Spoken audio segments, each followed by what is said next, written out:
6 महीने बाद जब रिया कोमा से बाहर आई तो कांप रही थी।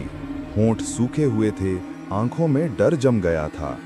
जब धीरे से उससे पूछा गया कि आखिर उस रात ऐसा क्या हुआ था, तो रिया ने जो बताया उसने सबकी रूह कंपा दी।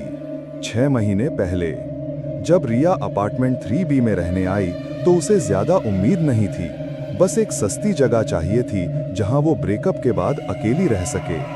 बिल्डिंग पुरानी थी, दीवारें इतनी पतली कि पड़ोसी की छींक भी सुनाई दे जाए, पर किराया कम था, बहुत कम। दूसरी रात कुछ अजीब हुआ।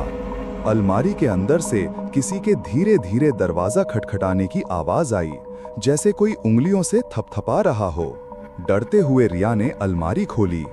अंदर कुछ नहीं था, बस पुराने कपड़े, धूल और अजीब सी ठंडी हवा। हर रात आवाजें बढ़ती गईं। अब सिर्फ थपथपाहट नहीं थी, अब तो कोई फुसफुसाता था, मुझे बाहर निकालो।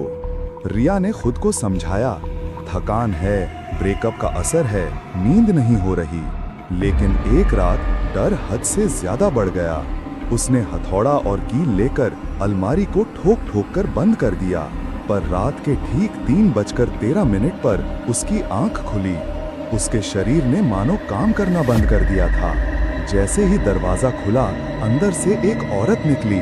जर्द चेहरा, गहरी काली आंखें और इतनी ठंडी मौजूदगी कि कमरे का तापमान गिर गया। वो बोली, मैं यहाँ पहले रहती थी, अब तुम्हारी बारी है। फिर एक खामोशी के साथ कमरे में अंधेरा छा गया।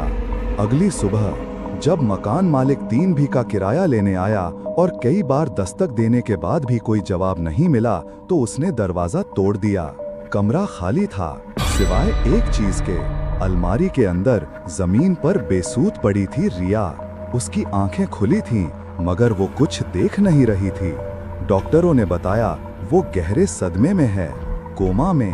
आज 6 महीने बाद जब वो वापस होश में आई है तो सिर्फ एक ही बात कहती है, वो वापस आएगी। अलमारी खुली रह गई थी और अपार्टमेंट 3B अब भी खाली है।